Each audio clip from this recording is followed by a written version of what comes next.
Thank you, Mr. Luttrell. I now recognize the gentleman from Virginia, Mr. Walkinshaw. Thank you, Mr. Chairman.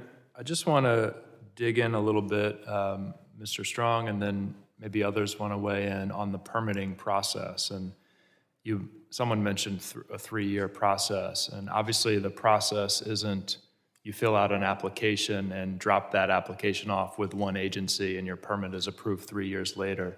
So can you give us the summary of what that permitting process might look like for an entity hoping to lay a new cable? And then I want to try to talk through how could it be streamlined? Sure, there's a whole industry attached to the cable industry just for permitting.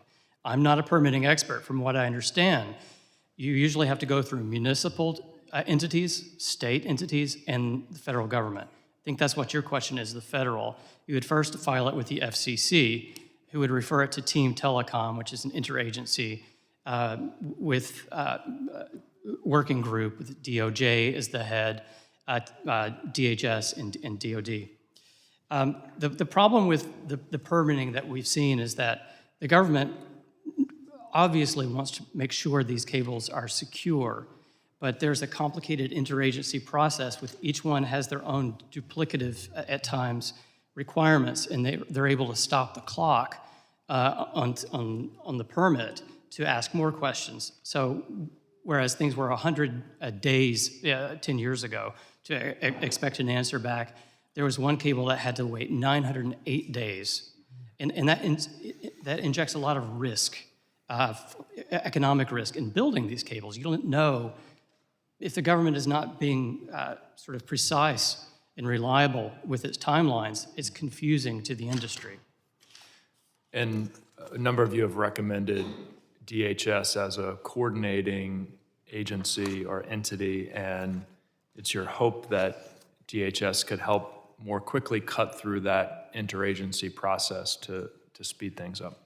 Well, I think what we need is an agency that recognizes the need not just to secure a cable, but that securing all cables is what gives us national security. And that means more of a sense of urgency to assist the industry to build more protection.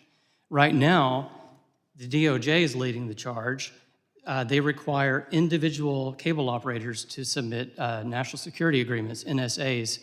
These are secret, so anything learned by that cable company can't be shared by other cable operators. It's very confusing. So essentially instead of a coherent national policy, what we have is 1,000 different rules by fiat by Team Telecom. This is at a time when France has a coherent seabed strategy, Italy, Norway, United Kingdom, even Russia does. As far as I can tell, the United States doesn't really prosecute that kind of strategy.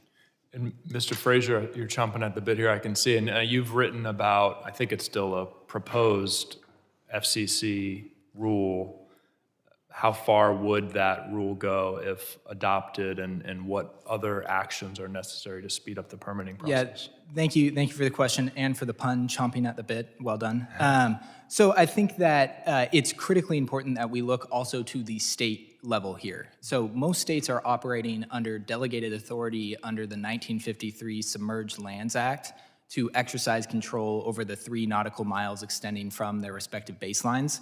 Some states have relatively straightforward permitting processes. Some states don't have really any established permit process to begin with. And then you have states like California, which has the California Coastal Commission and the California Lands Commission. Both of them conduct independent reviews at different stages, which add about 2 years to that permitting process. So if I were in your shoes, I think looking at the FCC's common role in narrow preemptions for sort of critical infrastructure development like we've seen in the 5G space is something we could emulate here. Thank you, Mr. Chairman.